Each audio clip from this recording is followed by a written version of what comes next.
কিরে মা, মন খারাপ করছিস? মাথা নিচু করে আসিস কেন? রেজাল্ট খারাপ হয়েছে? আগামীবার আরো ভালো হবে। লেখাপড়া করবি ভালো করে, চিন্তা করিস না। আব্বা, আমি এবার বাবা, ওই জন্যই নীরব। সারপ্রাইজ দিলে তুমি আমাকে। শেষ মারলো কে? তুমি তোর মা বাবা তোকে স্কুলে পাঠিয়েছে মেয়েদের ইপটিজিং করার জন্য? তুই কোন যে আমার গালে চড় মারলি? জুতো দিয়ে পেটানো উচিত ছিল। আমার জুতা দিয়ে পিটাবি? ছাড় তুই আমার বাবার গায়ে হাত তুলছিস না? যা মাপ যা। যা, মাফ করে দিলাম। তোকে মারছে কেটা এটা আমার কর। কিরে বুঝলি না? রহমান মাস্টার বলে রনি। রনি মন খারাপ করে বসে থাকিস এই বেটা। আমার বাবা যদি আমার 5টা থাপ্পড় দেয় তাও আমি মন খারাপ করি না। আরে ধুরু বেটা, তোরা হুদাই গেঞ্জাম করো।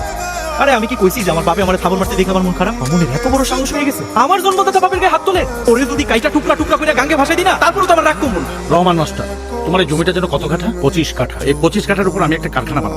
তোমার এই জমির দাম তো 30 লাখ টাকা, আমি 5 লাখ টাকা বেশি দেবো, 35 লক্ষ টাকা। 10 লক্ষ টাকা বেশি দিলেও আমি জমি বিক্রি করবো। এই জমির আশেপাশে যে জমিগুলো আছে, আপনি যদি কারখানা বানান সেই জমিটার ফসল হবে না, চরম ক্ষতি হবে। না, আমি কোনো কারখানা হইতে দেব না এখানে। কার জমি নষ্ট হবে আর কার জমিতে ফসল হবে না, এটা নিয়ে তো তোমার মাথা ঘামানোর কোনো কথা না। আমার বাপে যে বিষয় নিয়ে মাথা না ঘামায় সেসব বিষয় নিয়ে আবার আমি মাথা ঘামাই। আমার বাপে যে হতো কইছে এই জমি বিক্রি হইব না, এই জমির আশেপাশে আমি রনি কাউরে ভিড়তে দিব না। তুই আন্দাজ করতে পারতেছস তুই কার সামনে দাঁড়ায় কথা বলতেছস? আর এই আল্লাহর জমিনে আমার বাপের পরে আমি কাউরে ভয় পাই না। তোর ব্যাপারটা আমার মাথায় থাক। ওই চল।